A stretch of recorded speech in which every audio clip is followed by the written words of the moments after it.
arrived at Deerfield Beach early afternoon on a cloudy, windy, and chilly day. Not your typical Florida weather. There were a lot of surfers and 3 fishermen.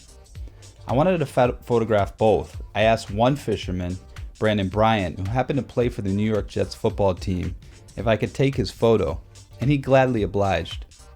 I walked out on the rocky pier, shooting away from the beach so I wouldn't get the buildings in the background. I wanted to capture the mood, the crashing waves, gusting wind, and ominous clouds.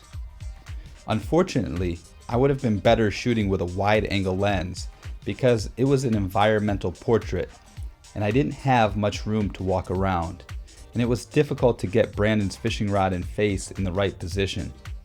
Of course, if this was a commercial shoot, I would have asked him to move his body, but I was shooting in a more journalistic fashion.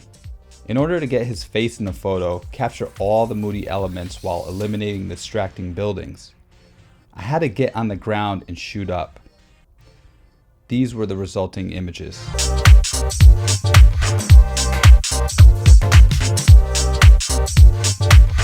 Next up was a surfer.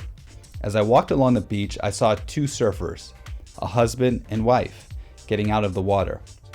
I asked them if I could take a shot of them. I could tell they were cold, so I told them it would be quick. I positioned them with the sun behind at about 2 o'clock. Notice how their faces and bodies are slightly dark and the background is too bright. If I had more time, I could have had an assistant hold a reflector near them to bounce sunlight onto them while lowering the overall exposure so my background is not too bright or blown out. However, because I had to work quickly, I simply asked them to turn around and I shot in the opposite direction with the sun behind me. On a sunny day, it would have been too harsh of light. However, because the sun was being slightly blocked by cloud cover, it made for very soft, flattering light and solved my lighting problem.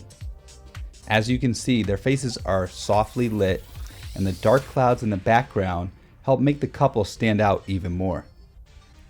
I also shot with a shallow depth of field using an aperture of 3.5, thus blurring the background to give it a more painterly feel. I hope this video was helpful. Please subscribe to my channel so you can improve your photography skills. You can also go to my website in the description below to get my free photography gear guide and watch my photo tutorials. Don't forget to press the like button and add a comment. I appreciate the support and wish you the best on your photography path.